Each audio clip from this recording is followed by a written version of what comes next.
I'm joined by the Shadow Environment Secretary, Luke Pollard. Luke, I mean, what's your reaction to that report? Well, it's welcome that there's new focus being put on our marine environment because we have such a precious and fragile marine habitat right round the coastline of the country. We need much more focus on maintaining the wonderful, magnificent diversity of species that we have there, so those fish and those other wildlife that live in our marine environment will still be there for when our children are celebrating World Oceans Day in 50 years' time, not just that we enjoy it today. This was a DEFRA commissioned report, an independent review, and it's recommended really tough action. You have your doubts, though, whether that's actually going to be seen through, though.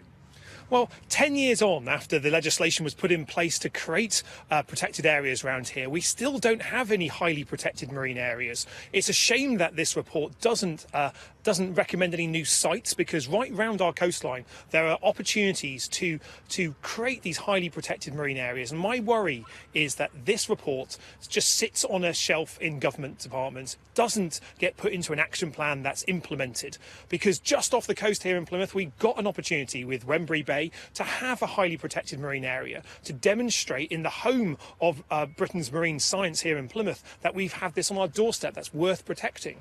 And if we can prove it right in Plymouth, we can share that it works right round our coastline, because there's more places around our coast that should be protected, as this report sets out, and that's why we need an action plan to deliver it. But Plymouth has a long historical association both with the Navy, and it's got a fishing fleet that goes back many generations. Can you both protect the environment and the economy? You have to. If we're going to have a sustainable fishing industry, it needs to be sustainable economically and sustainable environmentally.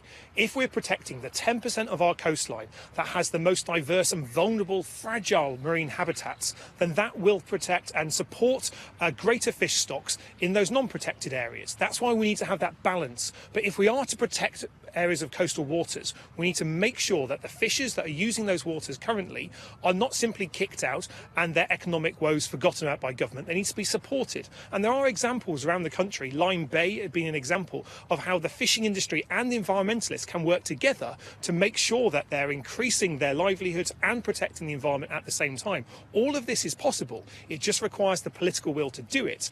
And even if we're in the middle of a pandemic, we do need to make sure that we're planning and building back better. Protecting our marine environment has to be part of that. But the government has already committed to protecting 30% of the waters by 2030, the United Nations target. We have a blue belt of marine protection around the English coastline. Isn't it doing rather well?